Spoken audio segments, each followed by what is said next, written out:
Einstein's theory of relativity says then that the speed of light cannot be achieved because of these relativistic effects of length contraction and time dilation. But this poses another serious dilemma that Einstein had to deal with, and came up with another brilliant insight into the nature of physical reality. And the problem is this.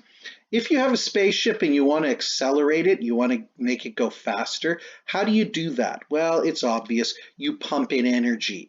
More energy means more speed.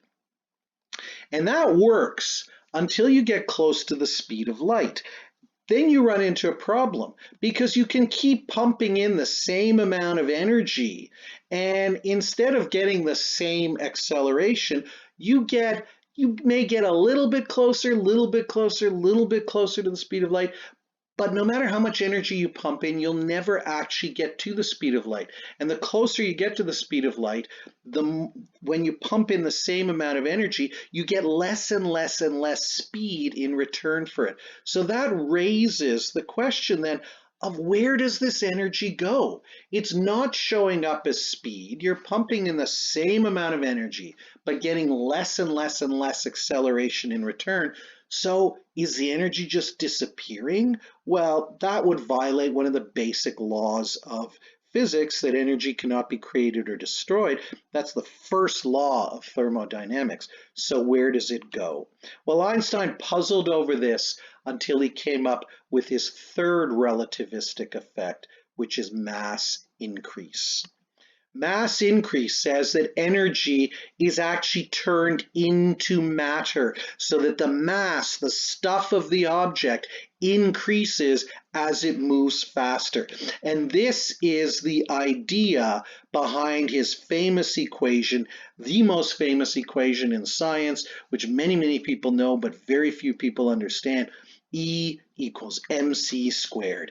Energy can be turned into matter, and the factor that relates how much matter you get from a certain amount of energy is the speed of light squared.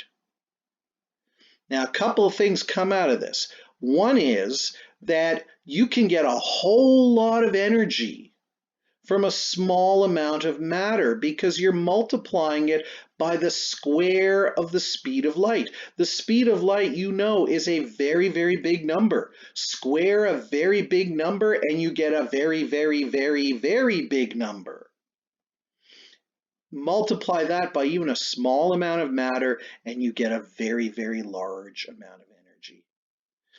The second and even more mind-blowing realization that comes out of this about physical reality is from the equal sign. Remember, equals literally means is the same as. Energy is the same as matter. Matter and energy are the same thing, what we now call mass energy.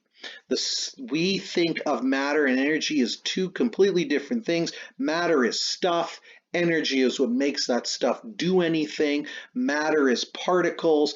Energy is waves. And yet it turns out they are the same thing. They're two different forms of the same thing that we call mass energy. So in fact, matter can be thought of as frozen energy. You can make matter by taking energy and squeezing it down and freezing it into a state, a particle state. You can take those particles and then by giving them enough energy, you can unfreeze them and turn them back into pure energy. An absolutely mind-blowing realization that two things that seem completely different are actually two different forms of the same thing. The universe doesn't consist of matter, energy, and forces. It consists of mass, energy, and forces. So at normal speeds, we can think of it this way. At normal speeds, when you pump energy into an object, what you see, what you get in return is increased speed. But it turns out that there's also a tiny, tiny, tiny, tiny bit of that energy that actually shows up as matter, as increased mass of the object. But again, at normal speeds that we're used to, the amount is so tiny, we'll look at that mathematically in a second, that we don't notice it. But as you get up to very high speeds, up closer and closer to the speed of light, you can pump energy into the object. But now, instead of most of that energy, or almost all of that energy, coming out in the form of increased speed, more and more of it is coming out as increased mass, and less of it is coming out as increased speed. And when you get to the speed of light, all of the energy that you're pouring in to this object transforms into mass, into increased mass, and none of it gets to increased speed. And that conversion is the E equals mc squared conversion. This track, energy and speed, that's described by classical physics. E is equal to 1/2 mv squared if you've done physics. This pathway is described by special relativity, E equals mc squared. So mathematically, again, we can use the Lorentz factor. Since mass is increasing and the Lorentz factor is always less than 1, it has to go on the bottom of our equation. This is the mass of the object at a particular speed. This is its rest mass when it's stationary relative to you. At the speed of light, the velocity of the object is equal to the speed of light. C over C becomes 1. 1 minus 1 is 0, and you end up with a 0 on the bottom, and the mass becomes infinite.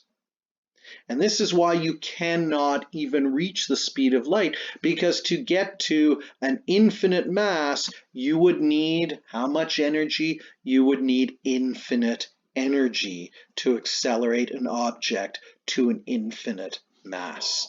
And that simply can't happen. Is this real though? Well, we know it is because we've used it. Nuclear bombs, nuclear power plants, all work according to this energy conversion of E equals mc squared. A tiny bit of matter is converted into a very large amount of energy, and you'll see in a later lesson that this is actually also the explanation for how stars get their energy.